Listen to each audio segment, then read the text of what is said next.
Ever feel like prayer is one of those things everyone talks about, but no one really, explains how it actually works? Yeah, it's kind of like, oh, just pray about it. But, what does that even mean? Exactly. So get ready to go deeper. Today we're going to be exploring the power of prayer, and I mean really getting into it. We're not just skimming the surface here. Nope. We're diving deep into some fascinating excerpts from the Bible. Ones that unpack not just the what of prayer, but the less talked about how and why. Why it's believed to be so potent, so powerful. Why people throughout history have turned to it. And what's really cool about these excerpts is they emphasize prayer as way more than just a ritual or a wish list. It's not just like, dear God, please give me this, give me that. It's more about actively connecting with a higher power. Right. It even uses that phrase, drawing near to God. Oh, yeah, I love that. It really changes the image, right? It's less like sending a text and more like, building a bridge. Or like tuning into a frequency. Yes, exactly. And that idea of a two-way communication has really resonated with me. Totally. Like a dialogue, not just me talking at the ceiling. Exactly. And that idea is echoed throughout history in so many cultures and faiths. It's not just a Christian thing. It's universal. Yeah, it's fascinating how even in secular settings, practices like meditation, mindfulness, they share that element of seeking inner peace or guidance, just like prayer. It's about creating a space to receive as well, not just to talk. Absolutely. Okay, so it's about connecting, tuning in, having that dialogue. But then the source we're looking at gets into some pretty bold claims about prayer's impact. Like, we're talking bringing God's presence, enabling miracles, fostering peace, granting forgiveness. It's like a spiritual Swiss Army knife. It is. It's a pretty long list, right? And while, these claims might be rooted in faith, I think it's really interesting to look at the psychological effects that have been studied, too. Right, because even if we put aside the theological debate for a second, which can get, yeah. There's scientific evidence for reduced anxiety with prayer, increased feelings of hope, even just a sense of purpose, like you're part of something bigger, all of which can be super powerful for mental and emotional well-being. Totally. But then the source adds this really interesting layer.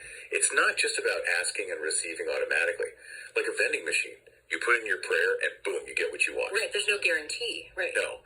And it specifically mentions faith, humility, and aligning with God's will, almost like conditions for effective prayer. Yes. And it gets into the nitty-gritty of how to pray. It's not just closing your eyes and rattling off a list. For example, in Matthew 6, it talks about praying in secret, not just performing for other people. Not being a hypocrite. Exactly. It's about being sincere, not just wanting to look pious. And also aligning your desires with a greater purpose, not just your own little bubble.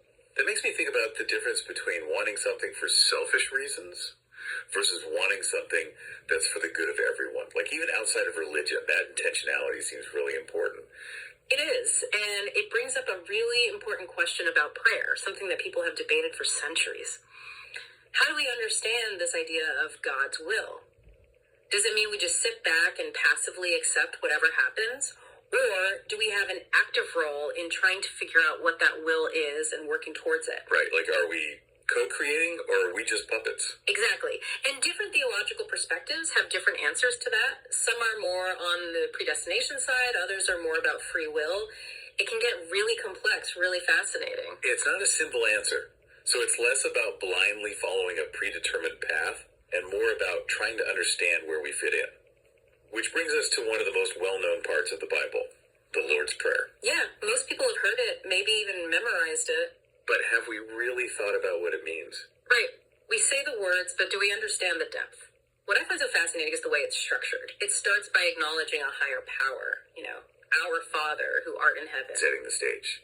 Exactly. Then it moves into seeking guidance and support. Give us this day our daily bread. Asking for what we need. Yes. Then asking for forgiveness. Forgive us our trespasses. Taking responsibility. And finally, recognizing our limitations, like lead us not into temptation. It's acknowledging that we're not perfect, we need help. Wow, I never thought about it like that before. It's like each line builds on the last, creating a framework for not just what we ask for, but how we approach the whole idea of prayer. Exactly. And what's amazing is that even for someone who's not Christian, who's not religious at all, the Lord's Prayer offers a really powerful model for mindful reflection. It's about acknowledging our needs, owning up to our shortcomings, and trying to move forward in a positive way. Those are pretty universal themes, no matter what you believe. Absolutely. Which brings us to a really big question. If prayer is less about a specific religion and more about this deeper connection, reflection, and alignment, how can we tap into that power in our own lives, regardless of our beliefs? That's the million-dollar question, isn't it? And I think it's something we all have to answer for ourselves. What resonates with you about what we've talked about today? What questions are coming up for you? This deep dive is just a starting point, and there's so much more to explore. Keep that conversation going, folks. And let us know what you discover. Until next time.